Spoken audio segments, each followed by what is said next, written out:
Raphaël Roy-H joue au basketball avec et contre les garçons. Une façon difficile mais nécessaire pour atteindre l'excellence. Je suis plus rapide, la finition, le contact. Là, cet été, quand je vais être dans l'équipe du Québec, ça va être payant.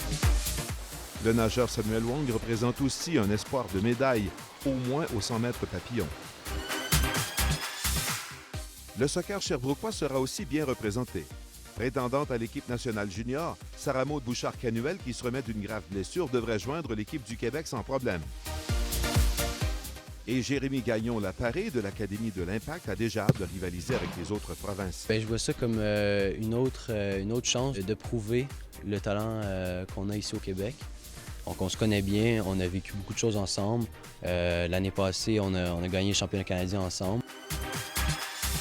En aviron, Gabriel Veilleux souhaite non seulement participer à ces Jeux, mais être écarté du podium serait très décevant. Aussi, je serais très fier de ramener une médaille à ma ville. Phénix Baudouin-Cloutier de Magog se fait des dents en participant à de nombreuses régates internationales.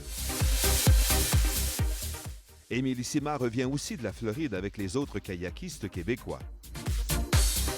Nicolas Racine passe l'hiver en Floride pour bien se préparer. Puis en volleyball, Véronique David a de grands espoirs pour l'équipe du Québec. On espère parce que si on a toutes les meilleures joueuses au Québec réunies ensemble, je pense qu'on va être fort puis que si on travaille fort cet été puis l'été prochain, on pourrait réussir à avoir une médaille. Pour le meilleur joueur de volleyball junior au pays, l'histoire est bien différente. Il semble assuré de remporter une médaille. Reste à savoir laquelle. Je pense pas qu'être classé plus haut que quelqu'un d'autre, je pense pas que c'est une pression de plus. Je pense juste qu'il faut aller là-bas représenter ma province. Puis surtout dans ma ville que j'habite depuis longtemps, je pense que je suis vraiment excité. Sans pression, Caroline Pfister espère une médaille aux 5000 mètres. Ça va être juste une compétition de plus dans ma saison. Ça va être spécial parce que c'est à Sherbrooke. Restent les deux amis, les deux rivaux. Alexandre Gagné et Marc-Antoine Lafrenet-Dugas se préparent déjà à partager les grands honneurs.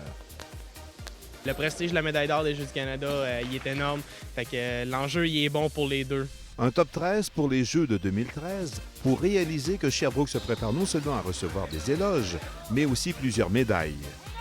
Jean Rel, Radio-Canada, Sherbrooke.